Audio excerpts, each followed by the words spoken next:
मेरा नाम वरुण है। मैं दिल्ली का रहने वाला हूँ। मैं 28 साल का हूँ और मेरी हाइट 5 फुट 10 इंच है। मेरा गन्ना भी काफी बड़ा है। यह हॉट भाभी की बात 4 साल पहले की है, जब मैं 24 साल का था। हमारे घर में ऊपर की मंजिल पर 2 कमरे का सेट किराए के लिए खाली था। मेरे मम्मी पापा गांव में रहने चले गए थे और इधर का मकान मैं ही देख रहा था। अपनी पढ़ाई के साथ साथ घर से रहकर ऑनलाइन वाला काम भी करता था।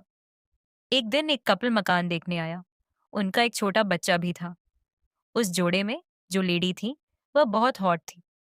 हालांकि दिखने में वह थोड़ी सांवली थी, लेकिन अपने बड़े बड़े गुब्बारों के कारण वह बड़ी हॉट दिखती थी। उसकी हाइट भी लगभग 5 फुट 5 इंच की रही होगी, जिस वजह से उसकी खूबसूरती और भी ज्यादा बढ़ गई थी। मेरा मन हुआ कि काश ये लोग रूम रेंट पर ले ले और इस भाभी से मेरी बात बन जाए तो मजा ही आ जाएगा। ऐसा ही हुआ। वे लोग देखकर चले गए। कुछ दिन बाद उस भाभी के पति का कॉल आया। उसने कहा, मुझे रूम पसंद आ गया है और हम लोग इसी वीक शिफ्ट हो जाएंगे। मैंने भी ओके कहा। वे लोग शिफ्ट हो गए और धीरे धीरे उनसे बात होना शुरू हो गई। भाभी का नाम संगीता था और उनके पति का नाम विकी। मैं दोनों को भैया भाभी बुलाने लगा। बातों बातों में पता चला विकी किसी इंटरनेशनल कंपनी में काम करता है और हर महीने विदेश ट्रिप पर जाता है। यह बात सुनकर मेरे मन में तो लड्डू फूटने लगे और मैं मन ही मन सोचने लगा कि भाभी आसानी से सेट की जा सकती है। पर अब दिमाग में यह चल रहा था कि भाभी को कैसे पटाया जाए। मैं घर पर ही रहता था, जॉब में ज्यादा समय नहीं देता था। उन दिनों सर्दियों का टाइम था, तो मैं छत पर जाकर बैठ जाता था। उधर ही संगीता भाभी आ जाती थी, तो हम दोनों बैठकर काफी देर तक बातें करते रहते थे। मुझे सिगरेट पीने की आदत है, तो मैं सिगरेट पीता रहता था।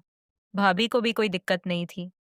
एक दिन उन्होंने मुझसे पूछा, तुम्हारी कोई गर्लफ्रेंड नहीं है? मैंने कहा, कोई नहीं है। उन्होंने कहा, क्यों? मैंने कहा, बस, अभी तक कोई आपके जैसी मिली ही नहीं। संगीता भाभी हंसकर बोली, मेरी जैसी का क्या करोगे? कोई अच्छी सी ढूंढो। मैंने कहा, आप भी तो अच्छी सी हो, मुझे तो आप ही मिल जाओ तो मेरी किस्मत चमक जाए। भाभी बोली, मेरा क्या करोगे? मैंने बोला, जो जो मेरे मन में है वह सब करूंगा। वे बोली, और क्या क्या है मन में? मैंने कहा, वह सब वक्त आने पर बता दूंगा। उस दिन हम दोनों के बीच यही सब बातें होती रहीं।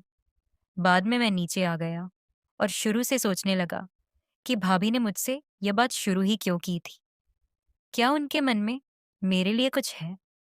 अब मुझे कुछ कुछ समझ में आने लगा था कि मामला सेट हो सकता है। फिर एक दिन हम दोनों धूप में बैठे थे। मैं कुर्सी पर बैठा था और आज वे मेरे सामने नीचे जमीन पर बैठ गई थी। भाभी ने लो नेक वाला कुर्ता पहन रखा था और उनके बड़े बड़े गुब्बारे बाहर निकलते दिख रहे थे। मेरा मन कर रहा था कि भाभी के बड़े बड़े गुब्बारे को अभी के अभी उनके कुर्ते से खोलकर बाहर निकाल लूं और खेलने लगूं।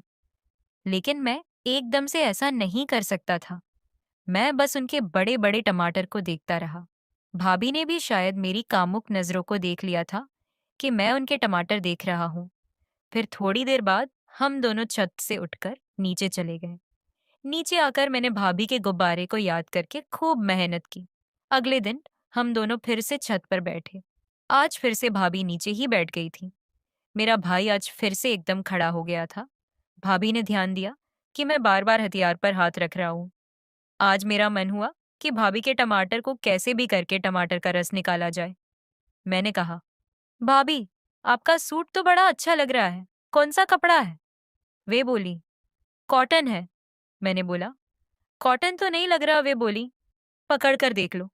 मैंने सोचा कि यह इनके बूब्स दबाने का अच्छा मौका है।